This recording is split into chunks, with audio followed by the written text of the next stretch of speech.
protection. Vous a garanti par une protection au-delà. Et puis, yo, normalement, simbakango, et que, motuna yo et kolala, mokolo nzambe akoloba que c'est aujourd'hui, et c'est la fin.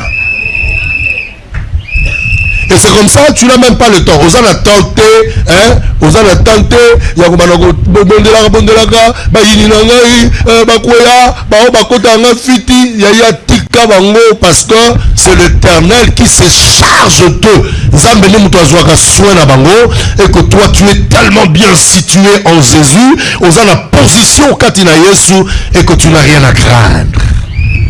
Aux a les loko bangate. C'est normal. C'est normal parce que c'est pas normal. Ce qui est salami c'est normal. C'est normal. Depuis au combien de ndoto balote là d'ailleurs? Est-ce que d'ailleurs?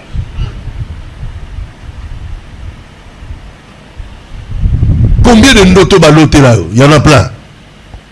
Ono kufi, ono sale bandoto musuba biso sale accident ko bima kutu telelo mais finalement tu suka toujours la ko bima parce que tu es gardé, protégé. Alors Israël, le peuple gardé par Dieu, c'est autant aussi pour toi, hein. Yebaka que histoire na yona tata nzambe, histoire na ngana tata nzambe, c'est autour il y a obéissance. Soki nazako tosa, nazako banga, nazako respecter ba principe ya nzambe, et bien toutes les faveurs de Dieu et qu'on a la partage dans ba faveur nyonso ya nzambe. Frère, sœur, ba faveur ya nzambe et qu'on a la partage na yo autant que tokoyeba kobanga kobanga nzambe, craindre Dieu, obéir à Dieu, marcher selon la volonté du Seigneur, marcher dans la crainte du Seigneur, marcher dans la sanctification, eh bien tokozoa cette faveur.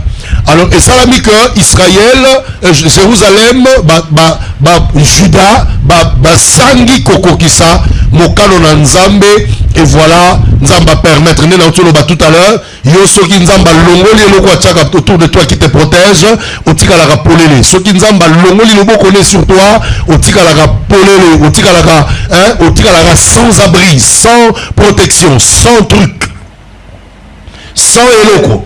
Nzambe a longoli lobo connaît sur Israël, et voilà que Israël, finalement, kakape Nzambe a koteli ba nation ennemie, ba babylonien, a koteli bango, ba eko bundisa Israël. Mais comme Dieu s'était retiré, comme Dieu a kotaki Nzamba, comme il dit que, à mon que peuple a continué à conflit na yé, et c'est comme ça que l'Éternel retira sa main, retira sa protection. Nzamba a retiré protection, a retiré le beau qu'on a yé. Et voilà que Israël, Jérusalem, le royaume de Juda, la déportation. La déportation, et puis Bakomaki Kozala assiégé. Et Kolomoko, Bakwako Kokabangote, mais Babandi Kokabango. La déportation.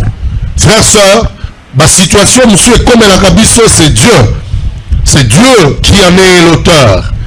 Hein? C'est Dieu qui en est l'auteur. Et puis la situation mususu et comme la kabiso ezali conséquence il y a le lenge biso toali kotambala. Voilà pourquoi on a dit ça toujours lorsque malheur s'abat sur toi, lorsque difficulté, lorsque vous avez des difficultés en difficulté, lorsque vous traversez un moment compliqué, il faut toujours que tu te poses la question, est-ce que ezali moment d'épreuve, ezali batango nzamba zo meka kondimananga ou ba passion ezolanga et ça conséquence, il y a elo comme on a sali, Dieu n'a pas été d'accord.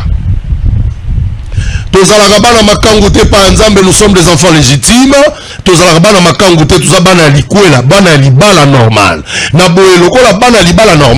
Il arrive des fois que Nzambe a châtié à Kabiso parce que aligné notre bonheur. Et c'est comme ça que la vie, ils ont des preuves ils ont la souffrance et il y a la difficulté épreuve, souffrance, difficulté, ils ont la volonté permissive. Il y a parce que ba épreuve, ba souffrance, na ba difficulté monsieur à la vie, nzambe alukaka akoka komonisa valeur, amonisa racine, ala ki sa qualité ya kondima na yo. Frères, sœurs, il y a Yona Tata Nzambe, c'est une histoire de profondeur. Il y a Yona Tata Nzambe, c'est une histoire, il y a façade, histoire, il y a surface. Yon Nzamba kontaka sur yo. Yon Nzambe, azana ba destin sur yo. Ne yango place na ebisaka yo. Sokoke, to zwaka libaku, ya kokuta na l'église ya bato. To kota na mayanga ni na bato ba district. To kokende na l'église ya bato. Ya Simba, tu n'es pas n'importe qui en relation na Tata Nzambe. Ozali yo. Et puis, to yebite histoire na yo na Tata Nzambe et kosuka wapi. Quel est le destin? Le Seigneur Nzambazo keno wapi. Nzambazo akosuka no wapi. Ezana bato mususu Nzambe akosuka ne. Ezana bato mususu Nzamba akosuka na ega na balabala na bango. O bazaka na luila na bango. Histoire nena Tata Nzambe eza ya luila. Sikolo soki yo alors que yo histoire na yo eza ya luila te. Eza pe ya quartier inga te. Eza pe ya Selemau te. Eza pe ya Kinshasa te. Eza pe ya RDC te. Eza ya pe ya Afrique te. Mais eza ya monde. Imagine par exemple yo mutu boso kena Nzambe na histoire ya monde okende kolanda bizaleli ya moto akosuka ne na luila kaka barabara na bango. N'est pas une abisako frère sœur. Ma erreur comment n'est pas moto. Kolmeka kolandango te parce que ton histoire avec Dieu est particulière. Okuti ta pasteur, okuti ta apôtre, okuti tata didani, tata prophète, okuti tata nabite évangéliste, okuti tata docteur, okuti tata ancien, okuti tata diacre, tata maman diaconesse, okuti mo Christ, mo kambi, okuti soki nani, je sais pas moi, okuti na kati ya situation moko oyo bi des opekisa, kolobate kongape na kosala lokola e. Ah donc ezaka nango lisumu te, na kosala lokola e keba.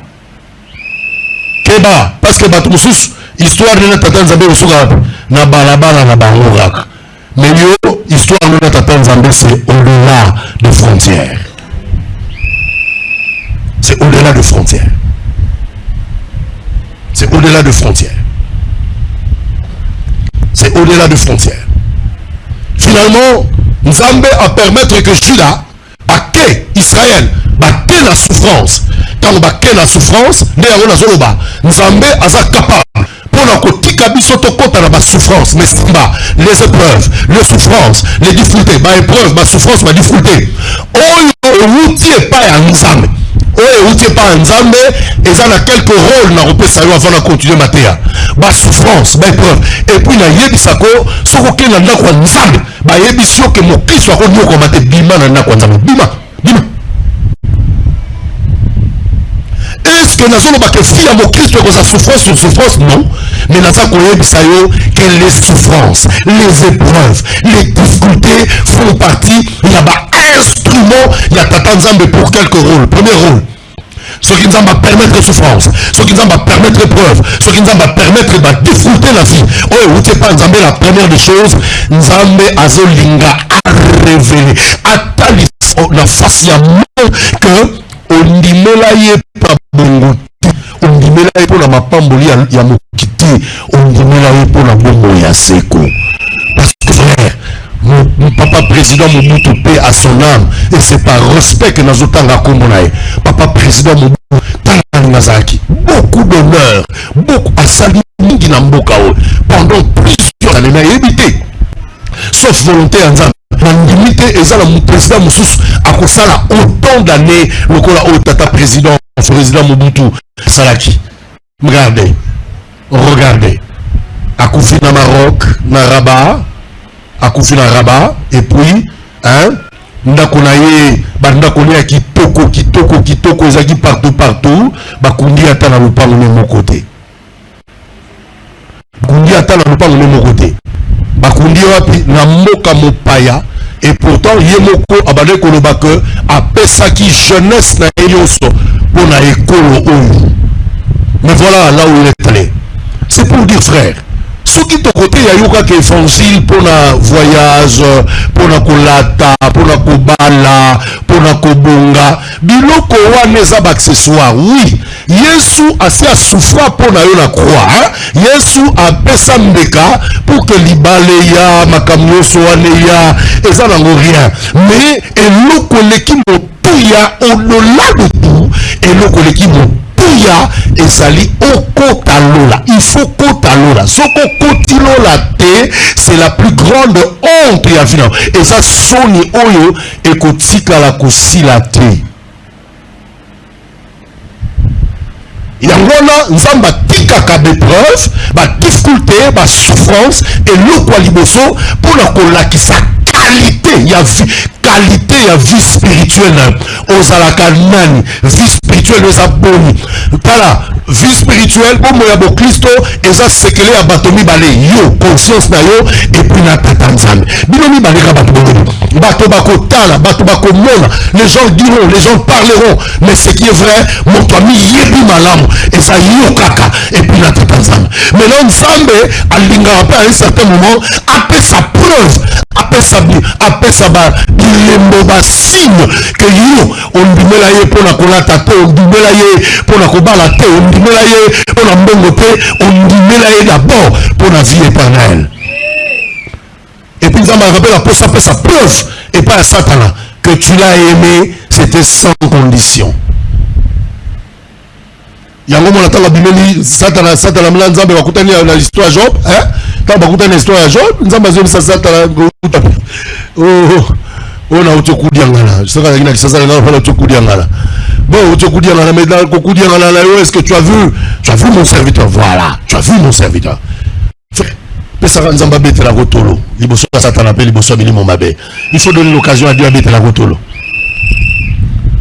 Pesa nzamba occasion à bete la rotolo. Et puis pesa nzamba occasion à tamelele mbondo vini ba libumuté. Hein? Nzamba zo risque pena pour la bibono pour pesa romela à la guerre. Et je sais pas nazolo bana langage à bomoto, hein? Nazolo bana langage à bomoto, c'est-à-dire na ina loba, tant nazolo ba expression na ina loba que il faut pas que nzamba za la sujet, il y a honte pour toi devant les diables, devant le monde. Il y a un moment pour travailler sur ta foi chrétienne. Nous avons des difficultés. Nous avons des souffrances. Nous avons des épreuves. Mais vrai problème, à la face du monde, la qualité de ta vie spirituelle. Deuxièmement, ceux qui nous avons des épreuves. Deuxièmement, ceux qui nous avons des épreuves. Et il y en a vu là. Deuxièmement, c'est parce que nous avons aligné le cola à la kisayo, ma faiblesse, là où tu es faible. On comprend que nous sommes mais je suis faible. Et nous avons telle épreuve ils ont emporté. Donc, la épreuve, c'est pour témoigner de ta fidélité. Mais aussi, troisièmement, lorsque nous avons une souffrance, une difficulté, une compliqué. Et puis, il y a toute la question, nous avons appris dans l'église, on ne pose pas de questions à Dieu.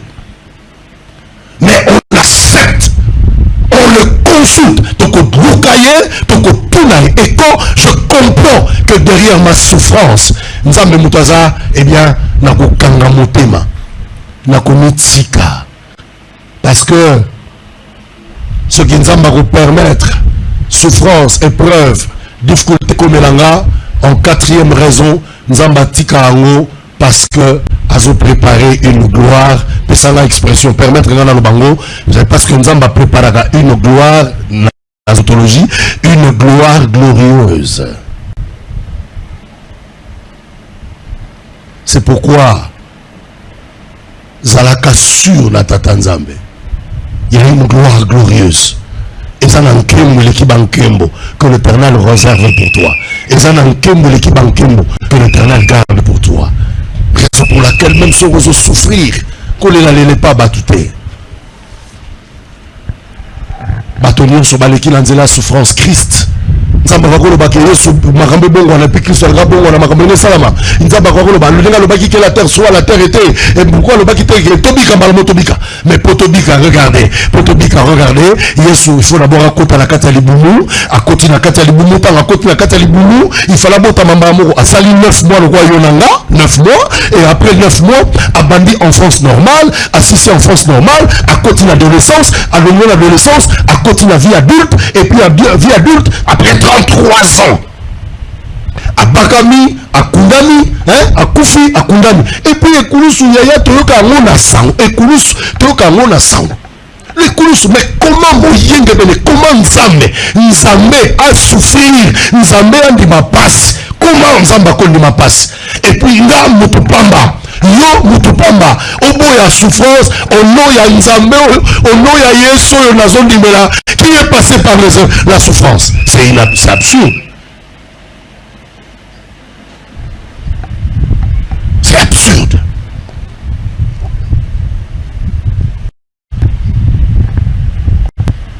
Simba nzambe akoki kokotisa biso na basouffrance nzambe akoki kokotisa biso akopesa biso retard nabi retard entre guillemets à retarder l'ipamboli à retarder guérison à retarder élévation à retarder eloko songolo à retarder mariage à retarder maternité à retarder nzambe akoki faire retarder eloko moko yebaka ye nzambe wana même ceux qui a fait retarder les choses simba que ye moko pekaka ceux qui a fait retarder les choses ye moko pekaka aza na solution pour na makambo oyo tokotaka nango.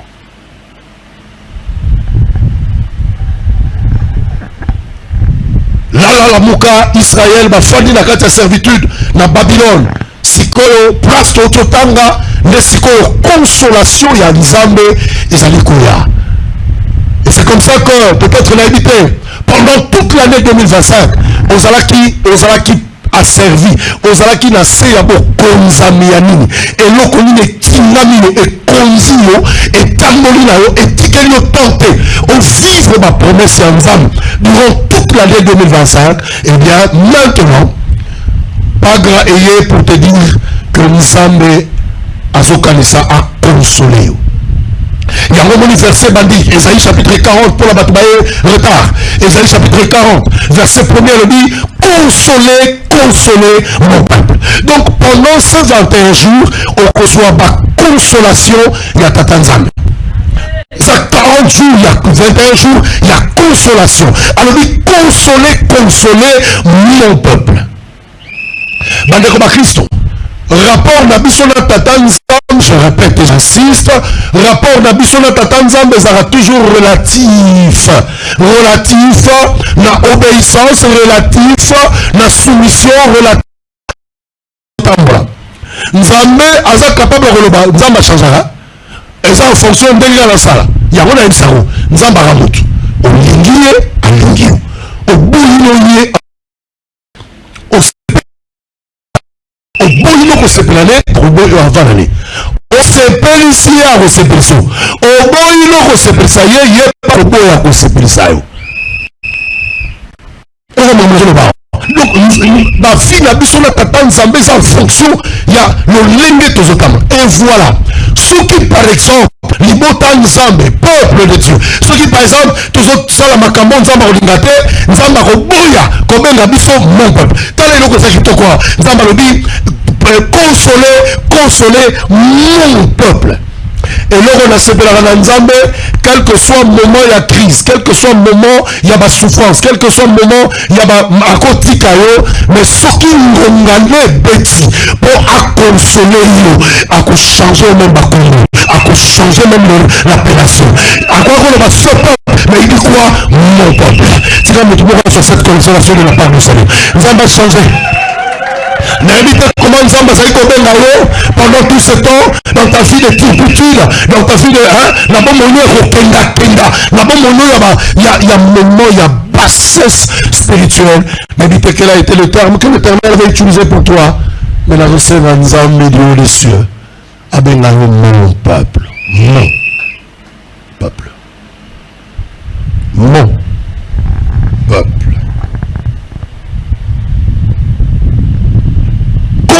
consoler mon peuple. Nzamba lingi to consoler. Mais deuxième responsabilité, Nzamba appelle sa biso, alobi parler au cœur. Boloba na motema ya peuple.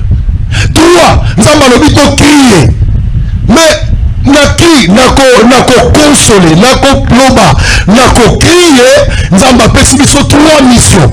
La première de mission, c'est qu'il faut annoncer la fin de ta servitude. Que ta servitude est finie. Et voilà le thème il y a 21 jours. Ta servitude est finie. Le deuxième rôle, nous avons dit que toute l'iniquité est expiée. C'est-à-dire, Nzambe a su reconnaître que durant cette année 2025, tu es allé vacillant. Il y a eu un temps où tu as baissé, où tu es tombé dans le péché. Il y a que ton iniquité est expiée. Mais troisièmement, il dit qu'elle a reçu, que tu vas recevoir de la main de Dieu le double de ton péché, c'est-à-dire, nous avons expliqué tout à l'heure. Alors, Lélo, nous avons rapidement mis balai autour du texte. Lélo, nous avons ça quelques éléments et texte. Ça, c'est le premier point. Et puis, Lélo, nous avons ça signification. Quand Dieu dit, voici la fin, cela signifie quoi? Ta servitude est finie. Ok. Les éléments du texte. Nous avons déjà abordé. Premier élément, Dieu change. Alobi, Agoben Nayo, mon peuple. Nous avons dit la classe. L'habitation de l'école secondaire ou l'école primaire et pas étonné qu'on a qui non. Non. M-O-N. M-O-N. Non. Et ça dit adjectif possessif. Donc, c'est quelque chose que mon peuple, c'est-à-dire peuple de moi-même. Mon peuple veut dire peuple de Naïmoko, peuple de moi-même. Il y a un temps où Nzamba benga peuple Loami, tu n'es pas mon peuple. Mais Awa, Nzamba so benga yo, peuple de moi-même. C'est pour dire, quand Nzamba utilise l'expression mon peuple, et le que tango, il y a rejet. Tango Nzamba rejeta kyo, le temps là a cessé. Tango est sili. Tango Nzamba zoloba mon peuple, et le que Nzamba a su décision par sa grâce. Nangolu naye a su décision, il y a qu'on renouer la relation qui a été rompue entre vous deux. Frères, sœurs, ceux qui maman qui n'a la wenze, azwaka bonus, azwaka matabisi ya client naye sans pour autant demander na client, eh bien, notre Dieu a pesaka pe bonus. Notre Dieu a kalisaka. Deuxième élément, Bible dit parler au cœur. Nous n'allons pas nous adresser Awa, durant 21 jours, qu'est-ce que nous allons faire? Nous allons faire quoi? Nous allons réchauffer l'espoir. Nous allons redonner espérance. Tokozungisa espoir, tokozungisa espérance. Nous allons nous adresser à ton cœur refroidi. Motema nous et c'est comme qui pio, l'icône y a ma difficulté, l'icône y a ma souffrance. Un peu, tokosala le roi Makambu Joseph Asalaki dans Genèse chapitre 50, verset 21. Dans Genèse chapitre 50, Bible a dit, tango Jacob a koufi, tango tata la bango a koufi, bandeko ya Joseph, va se rappeler que to salaka tonton mabe, moto azali ko batela biso po tonton a régler biso ba compte pe ezaki père. Si ko la père a koufi, biliaki biso il sera maintenant question que cet homme a réglé biso ba compte. Mais j'ai aimé Bible a dit, Joseph s'adressa au cœur de ses frères.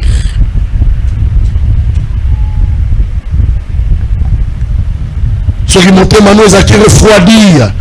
Nzamba lingito loba na motema na yo que le temps de la servitude est si là, tango c'est coquille. Troisième, toujours le deuxième élément, il y a deux verbes, il y a verbe parler au cœur et puis il y a verbe crier. Frère, Bon, dit que cri, et ça sera toujours instrument, il y a Tatanzam.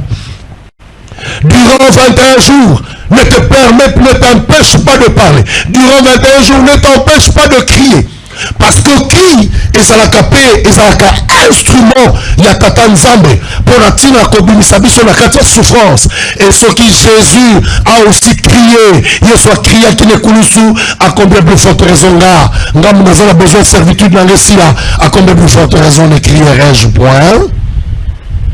Troisième élément du texte c'est la servitude. Alors à la servitude bon et ce soit à servitude, et ce soit tout simplement signification, il y a moment de souffrance.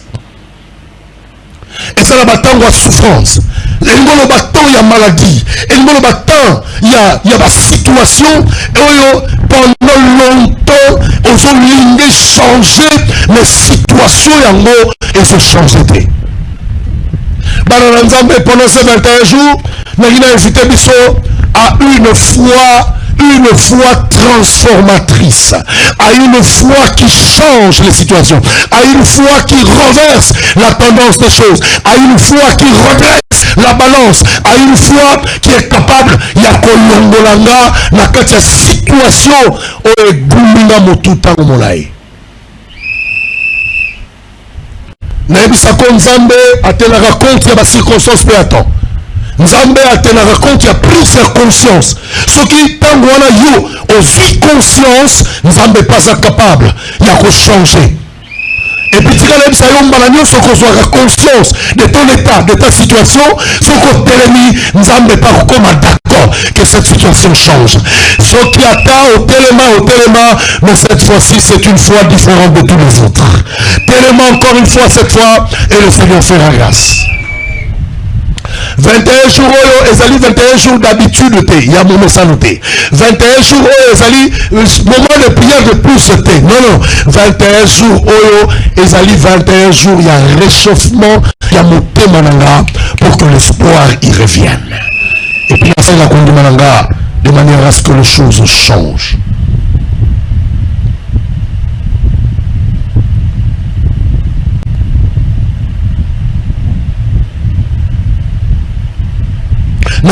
La texte, à part servitude, on entend la situation de souffrance, situation à passe, situation à maladie, situation où militant dans ta vie, 21 jours, oh yaya, frère, makambo ya moto échangeara kaka, nazaro continue au bongo, ce qui est moko moto, aussi conscience de ta situation.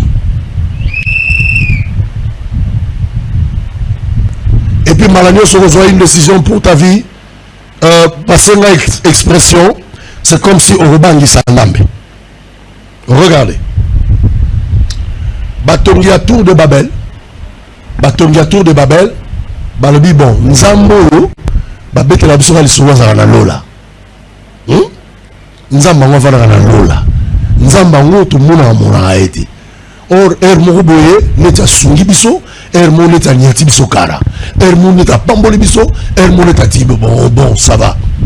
Lokola lo barage fo ba lukaye biso sikoyo, tozo tonga pale, to tonga nakdo, to tonga étage.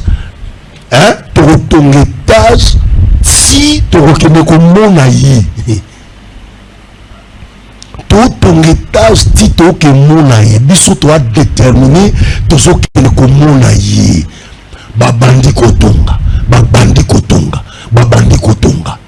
bande ko ba Christ bango bazo tonga si bien que yonanga na mayele tozala ngo ya Bible to yebi que ndako na momso batonga ki yonangai to yebi yango biso ko to bato pamba mais to yebi yango que ndako wana so batonga ki banga bakutana Nzambe.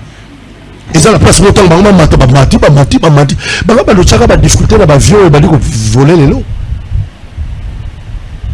Yonanga toza convaincu que même ceux qui batika ki bango batonga nako wana batonga yonanga to yebi que ba yaki ba koma place Nzamba salaka te banga ba koma na ndako Nzambe te banga ba koma place Nzamba vanda te et puis ceux qui biso ko to yebi yango yemo Nzamba yebi yango to yebi te. Mais regarde, parce que le peuple a soit qui conscience a ligné le loco parce que le peuple a l'inga qui est lourd.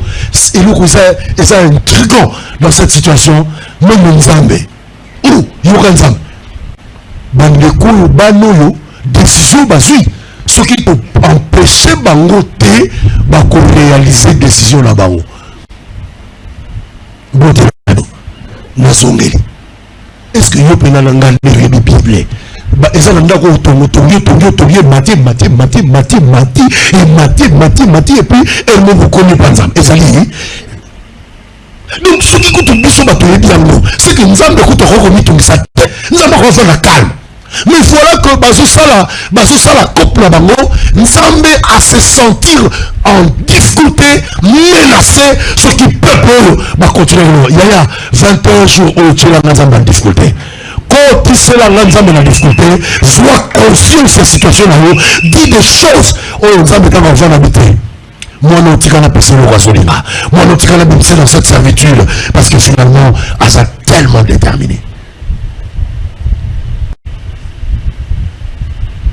Quatrième élément, le col à l'issue est un obstacle. Et c'est comme ça que Dieu pourra promettre que son iniquité est expiée. Le col à l'issue est cause à obstacle. En fait, il n'y a rien qui puisse empêcher Nzambe. Ayokayo, Asalelo, Akoksamakamus. Et comme c'est le péché qui est le véritable obstacle, et c'est comme ça que Dieu parle du pardon. Tu dois recevoir le pardon des dieux. Quelle a été ta marche pendant tout l'année 2025? Reçois le pardon de Dieu. C'est le pardon de Dieu. Parce qu'il faut oser la réconcilier. Et enfin, cinquième élément, le dernier. Nzambalobi, ce que je parle, Balobi a coupé ça les doubles. C'est-à-dire, Nzambe aliki koloba awanini. Nzambalinga loba, n'a utilisé le langage à commerce. Au moins, soki moto na commerce à quoi? A perdre biloko boni, moto soka koi na commerce. A perdre biloko boni, a perdre biloko mibale. A perdre capital ya commerce, dans fond. So moto koi et ngoloba, tango bandaki commerce na plus exemple. Tango bandaki commerce, bandaki na combien? Bandaki par exemple na $100. Soka le bien koi, et là on est à liboso aussi là. $100 et ici. Et le roi $100 c'est que les gens mibale naturellement ils ont un intérêt, un bénéfice. Si quand on qu'elle a reçu de la main de l'Éternel au double de tous ses péchés, c'est-à-dire Zambazo la caillou, ce qui par exemple au salaki bomoui, au tamboulaki na bomoui à l'issou, au tamboulaki na bomoui à désordre, Zambazo la caillou a restauré capital. Il y a un capital. Peut-être capital no libara et c'est quoi yaki.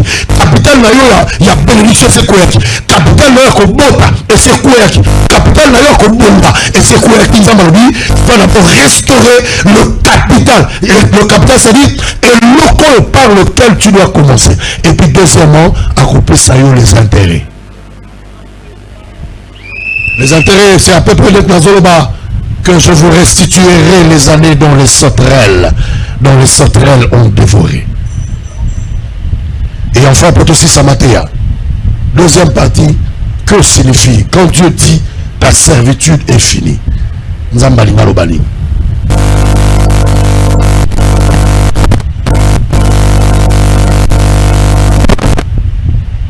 Avant que la pose la réponse à cette que c'est Dieu qui nous fait entrer dans des situations difficiles, c'est aussi Dieu qui est capable de nous en faire sortir. Nous avons permettre à ce qui nous arrive, nous n'avons pas capable de revenir sur la Kati. Nous avons permettre à l'Ibala ou à l'Ekei, fiancé ou à l'Ekei, nous n'avons pas capable de restaurer. Donc, solution pour la communauté, la difficulté, la preuve, et c'est pas ensemble. Et c'est comme ça qu'il y a un proverbe. Le proverbe, il y a africain, Nzambe yemoko mtapiki na kabiso malade, et puis Nzambe yemoko moto après sa kabiso kisi pour la guérison il y a maladie.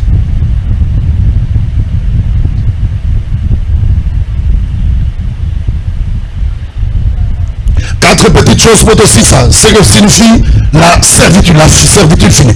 Quand nous avons la servitude finie, il y a tout simplement la première chose, c'est que nous avons la caillou, le pardon et la consolation. Nous avons la pardon et consolation.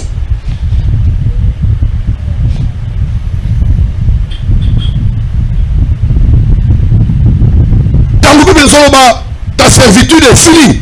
Nzamba Ningaloba que à côté ça le pardon et la consolation. Frères et sœurs, servitude de Nyos, quel que soit nature nango, servitude il y a célibat, servitude il y a piaka, servitude il y a chômage, servitude il y a boye, toutes les sortes, il y a servitude. Et si la cas, lorsque Nzamba posaka un certain nombre d'actes, la première chose, Nzamba yemoko a décidé que à partir de Sikoyo, l'écho mono à cause de la soupe dans le soupçon. La première chose, Dieu écoute la durée de la souffrance de la servitude. Il y a un moment, par exemple, pour Lazare, nous avons quitté Lazare à 4 jours plus heure. Le 4e jour, finalement, Lazare était quoi? Lazare était ressuscité.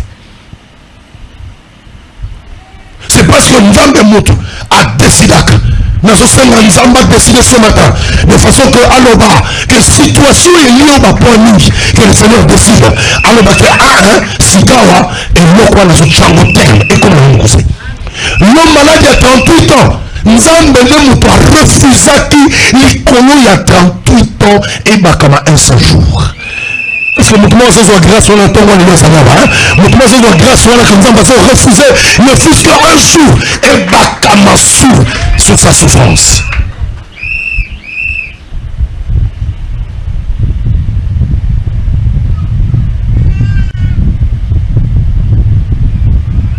C'est Dieu qui écoute le temps de sa colère. C'est Dieu. Deuxièmement, c'est Dieu qui pardonne. C'est Dieu qui restaure. Nous avons pas moto à restaurer.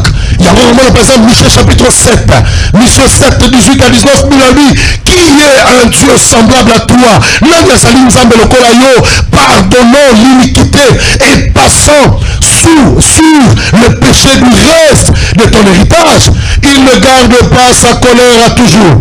Car il prend plaisir à la miséricorde. Il aura encore compassion de nous. Il mettra sous ses pieds nos iniquités.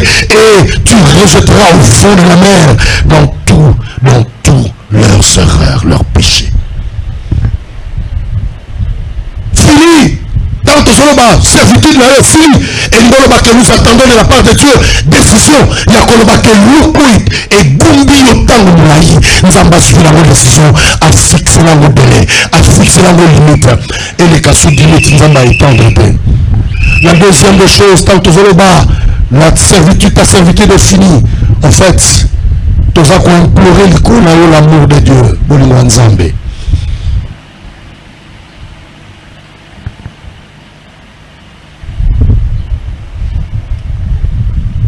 Nandeko zo souffrir. Nandeko libale zo continuer ko kimaye. Nandeko maternité zo yate. Nandeko situation les zo changer te. Nandeko zo traverser la difficulté pendant les 21 jours. Toniko lobaka au cœur na quatre servitude oh. C'est l'amour de Dieu qui s'adresse à toi en tant que son peuple. Et ça veut dire dans le moment le plus sombre. Dans le moment le plus sombre. C'est l'amour de Dieu. Nous avons traversé un moment sombre. Nous avons kimaye. Eh bien nous t'informons qu'au cœur de ta situation, tu vas croiser l'amour de Dieu. Que l'amour de Dieu te croise. Nous allons écouter. Et là on a séparé l'ensemble parce que Nzambe bolingo na ezaka na basigne. Et là on a séparé l'ensemble parce que bolingo na ezaka malobate. Quand Dieu dit qu'il aime, Nzambe manifeste la bassigne. Et parmi bassigne, Nzambe va manifester, c'est que quand son amour vient te croiser bolingo na et qu'au couteau dans un moment difficile, eh bien que fera l'Éternel? Eh bien Nzambe repose les choses espoir, na réconfort. Nzambe a besoin de cet espoir, a besoin de sa réconfort. Troisièmement, tant que ta servitude est finie, il y a mis ça tout au long que c'est la fin de tes épreuves, c'est la fin de tes souffrances. Il y a un moment de la culte, tant que tu es dans ma théa, tu es voici la fin de mes souffrances.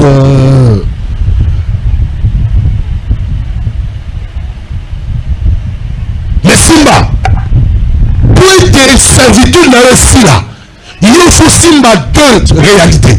Vérité, là, ce qui est vrai, c'est la vérité dans tes souffrances, et il y a aussi une réalité. Même ceux qui, aux hommes, n'est pas comme les athées. Même ceux qui âge approche dans les autres salles. Parce que la situation, il y a souffrance, et l'autre bande de Sakabiso, et ça âge. Tant qu'on s'entend l'âge, c'est pour ça. Surtout la philosophie est on dit belé autour de l'âge. Belé autour de l'âge. Ah, ce qu'on comme les gens à âge moyen, et le groupe ça souté. Ah, ce qu'on comme les gens à âge moyen, et comme il retard, yaya avec l'éternel retard réservé. Et aussi longtemps que nous avons 6 ans avec l'éternel réparisé. Ce qui nous va permettre, et là que nous avons croisé dans l'âge de croisé, nous sommes capables de repasser l'avantage de ces âges. L'avantage de ces âges. Voilà pourquoi c'est sûr que quand nous avons fini ta servitude, c'est la fin de tes épreuves, c'est la fin de tes difficultés, c'est la fin de tes souffrances, c'est la fin de tes hontes, c'est la fin de tes maladies. Mais alors, on a des fois, il y a vérité et réalité malgré la souffrance, malgré les épreuves. Vérité Zanim. Vérité Zali que, quelle que soit la longueur de tes souffrances, quelle que soit la période longue de tes épreuves, quel que soit le moment difficile, Simba que bapasi wana suka ekosila suka ekosila. Et ça à peu près mokili balobaka, quelle que soit la durée de la nuit, le soleil apparaîtra.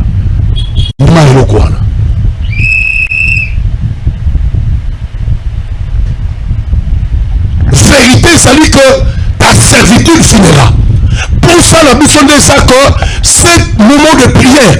Et faire traverser cette étape qui a trop longtemps duré dans ta vie. Il y a besoin de détermination. Mais Simba que vérité Zali, que cette situation est aussi là. Regardez. Dans Genèse chapitre 15, verset 13 à 14, Bible et l'Éternel dit à Abraham, sache que tes descendants seront étrangers dans un pays qui ne sera point à eux. Ils seront asservis, ils seront dans la servitude et on les opprimera pendant 400 ans. Mais, célibat n'a eu la main, un jour il est aussi là. Maladie n'a eu la main, un jour nous allons juger à nous. Situation de qu'on la main, un jour nous allons faire quelque chose. Il y a maladie, nous allons faire 400 ans. 400 ans, il y a 400 ans. 400 ans, cela veut tout simplement dire que même Matali Kamoulé Oumeri, il y a dit que ça toujours la Moukole Kosalini, et aussi là, et Moukole Mousso Batunga, et là Moukole Mousso Maman levé, la maison de ceux qui Moukole Mousso pour l'anglais. Dimanche à l'année, les trempés dans la journée, Nzambe, servitude, Mokolanga, et quoi aussi là. Mais je jugerai la nation à laquelle ils seront asservis, ils seront dans la servitude et ils sortiront ensuite avec de grandes richesses. Voilà sa vérité. Réalité, Zali. Réalité, Zali que même maintenant, quand il y a la souffrance, il y a un à présent. Nana Koyi Sanga que la maladie n'est pas absent. Nana Koyi Sanga que la bassoni n'est pas absent. Nani. La réalité est que Dieu est présent même pendant nos moments de honte. N'a pas tant l'absence son, n'a pas tant l'absence de n'a pas tant l'absence de rejet, n'a pas tant l'absence de publicité, n'a pas tant l'absence de il y a pas son, il y a pas que tchulama, il y a pas que finalement Dieu est réellement présent et puis à côté kabiso atamokete.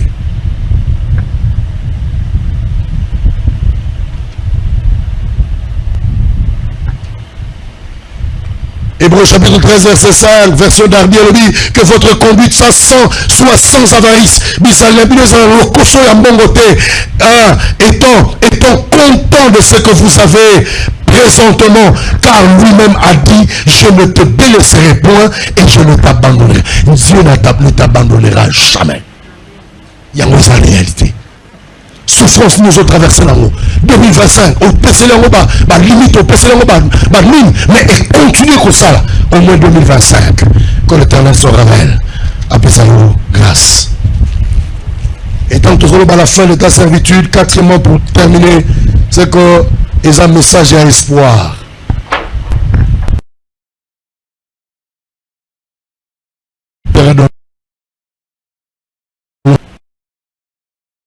Kati na biso nani kati na biso aza susu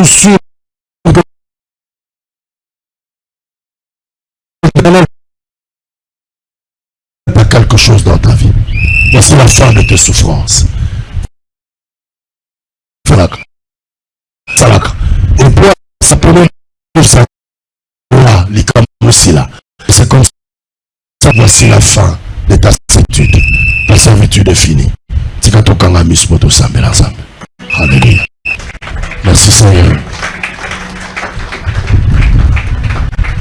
Maintenant, nous avons quelques souffrances dans le retard où nous avons à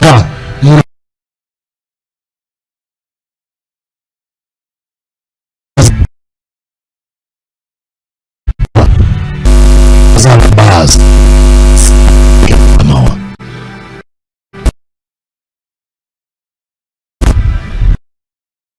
La souffrance est-elle continuelle?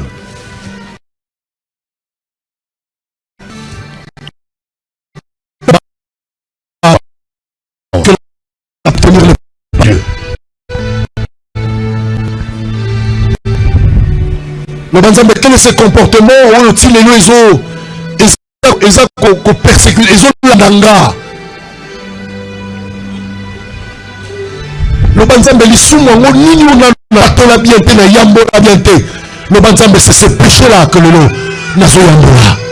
Le banzambe l'issoumo nini ekangelinga nzela na yo ya mapamboli, ekangelinga nzela na yo ya lisungi, ekangelinga nzela na yo ya lisalisi.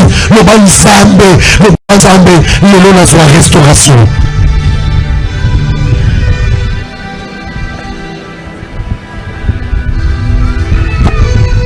On va nous sentir, mais tu vis ça ce qui t'a côté, comme s'il ne fait plus bon vivre. Et ça ce qui t'a vie, et ça ce qui t'a côté. Et on s'arrête la succession, il y a ma mauvaise nouvelle. Succession, il y a ma mauvaise nouvelle. Le bas Seigneur.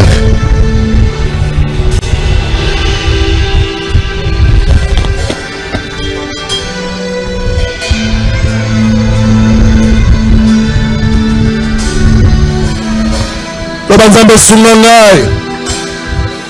Le banzambe nini était le mini bosonanga. Le banzambe même l'amour ne se comprend pas. Pourquoi ma souffrance est-elle continuelle? Pourquoi cette épreuve? Zambé se traverser. Le banzambe pourquoi cette épreuve? Et je traverse non sur le Seigneur. On va de l'autre côté. Le banzambe faire traverser de l'autre côté. Le Seigneur fais-moi traverser de l'autre côté. Le banzambe dit un mot et ma souffrance s'arrêterait. Le banzambe dit un mot et ma souffrance s'arrêtera. Le banzambe dit un mot et ma souffrance s'arrêtera.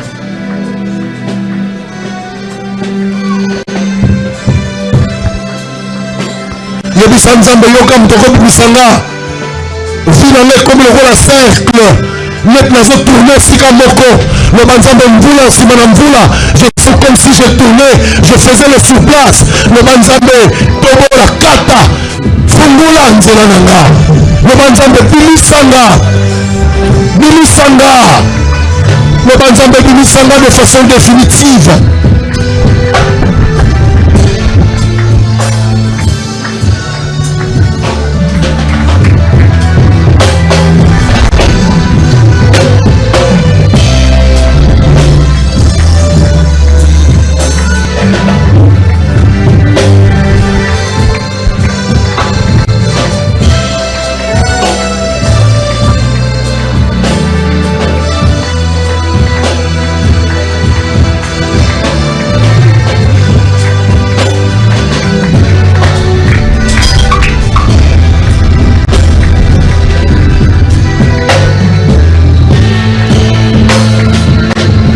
Le banzambe pona Yesu, le banzambe yaka na kati ya prison nanga. Le banzambe pona Yesu, yaka kokutanga epai naza servi.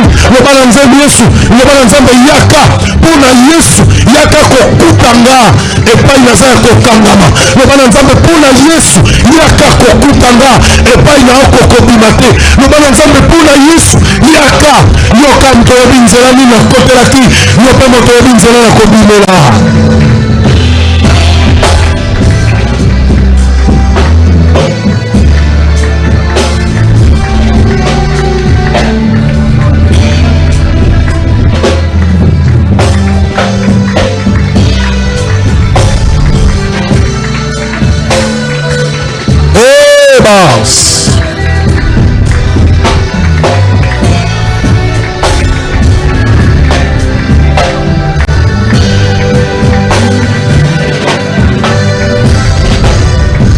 Lobana nzambe tandanga loboko kotanda pona bima, ça s'appelle l'amour de Dieu. Lobana nzambe pona bima, j'ai besoin de ton amour. Lobana nzambe soki kako pesinga bolingo na yo. Lobana nzambe pesanga bénéfice ya bolingo na yo. Lobana nzambe pesanga bénéfice ya bolingo na yo, je sortirai de cette situation.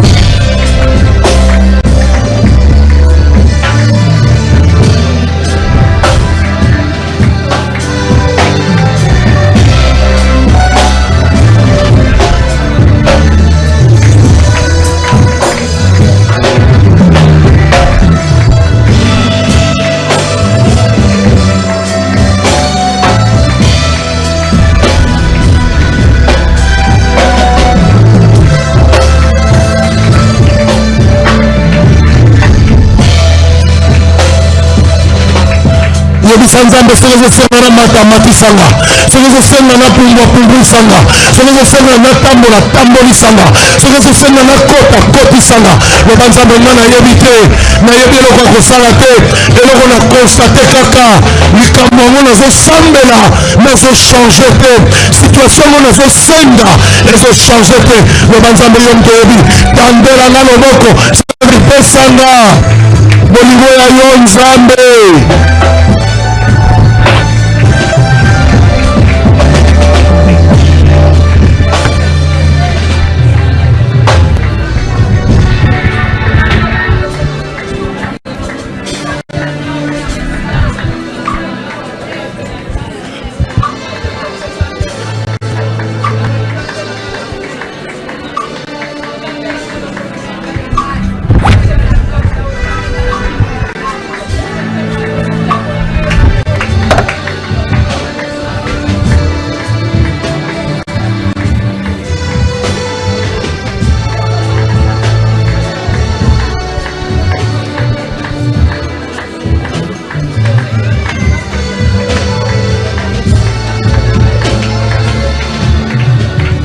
Nous allons continuer à lire au match, nous allons continuer à défier Finayo. Nous allons la bonzambe et nzambe la Finayo na boni so bato. Bato baso tout na bonzambe na yo par rapport à situation ni. Parce que banini, soko sambe la rapona nini likambo ezomela. Soko sambe la rapona nini likambo tiko loba likambo ngo baso lobaka. Baso loba nini ezomela na Finayo. Baso loba soko sambe la pourquoi likambo ezomela ça. Dia Dieu. Le bassin, voilà ma servitude, voilà la servitude que je veux voir finir.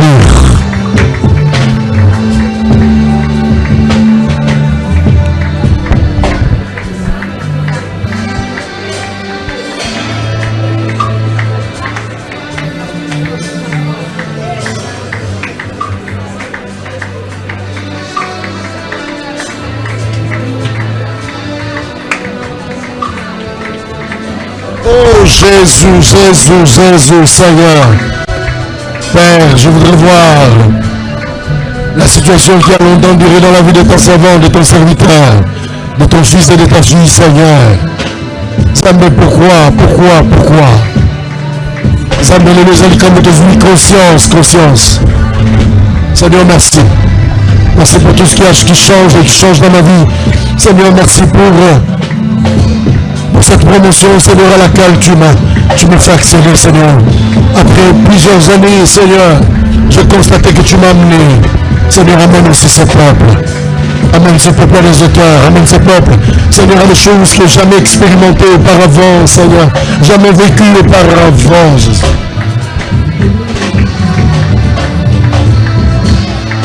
Oh, Seigneur.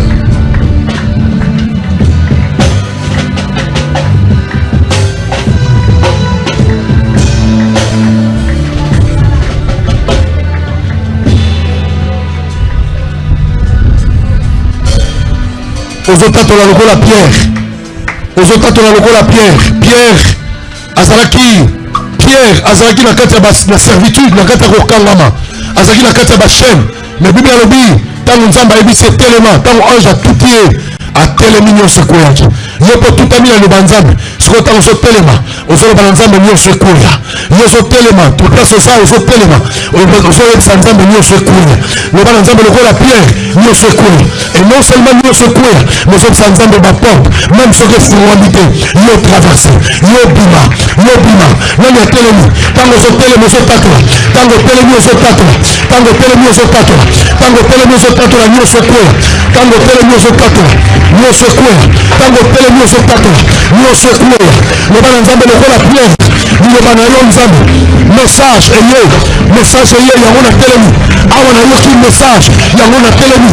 Le messager était arrivé, c'était l'ange qui loba nzambe ntango na telemi que nyonso ezopekisanga na kota ekuweya. Loba nzambe nyonso ezopekisa na kota ekuweya.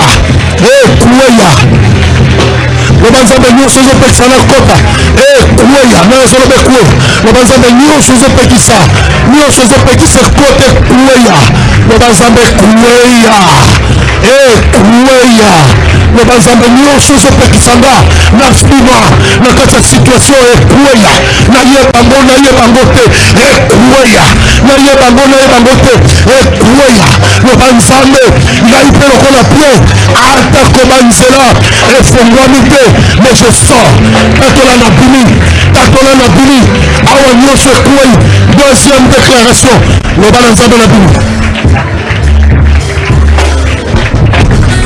Loba nzambe na bini lokola Pierre atako porte efungwami te mais je sors de ma servitude.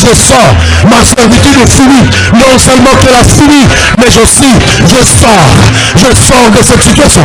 Je suis en dehors de cette situation car oh Dieu tu es avec moi. Oh tu es avec moi Seigneur. C'est toi qui rassure.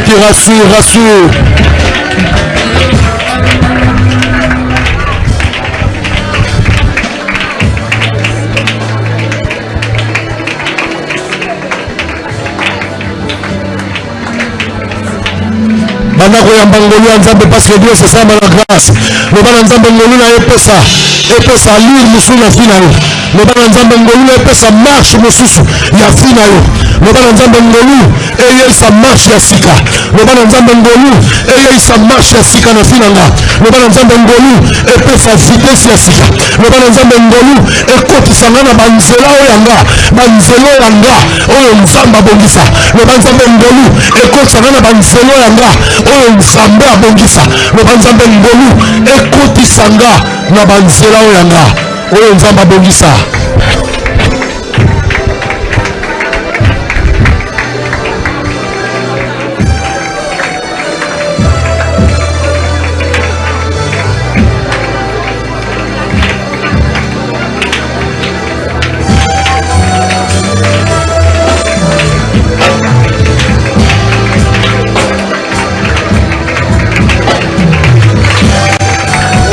Jésus.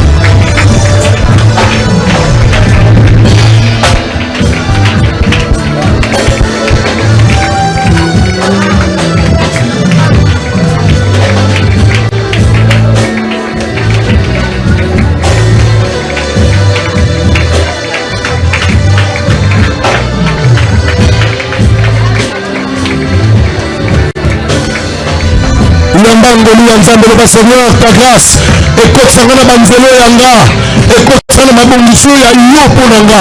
Loba nzambe bimisanga na mabongisi ya bato, bimisanga na banzelo ya bato. Loba nzambe kotisanga na ngolu na banzelo ya yo na mabongiso ya yo na banzelo ya yo na mabongiso ya yo na nazoloba nzambe kotisanga na mabongiso ya yo na banzelo ya yo mpo na vi na ngai.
Nzambe la kisanga nzela.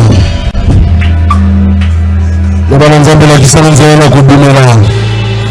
La situation loba Nzambe la kisanga nzela. C'est la prière wana loba Nzambe la kisanga nzela. Na kobimela na kati ya servitude ya vinanga. Servitude, c'est-à-dire situation de souffrance, situation de complication, situation de maladie. Le banzambe na kisanga nzela.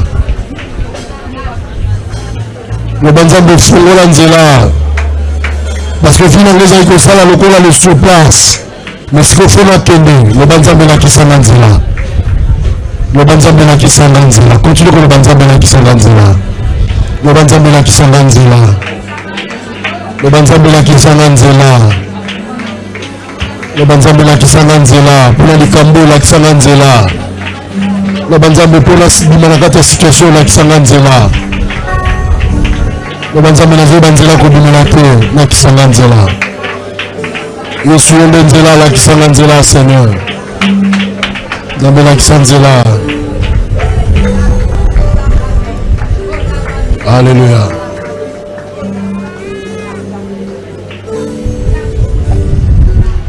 Alléluia.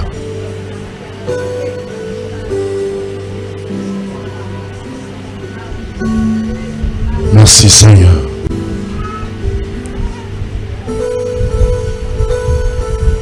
Alléluia. Le banzambe aussi mangaï. C'est qu'on veut ça l'action de grâce.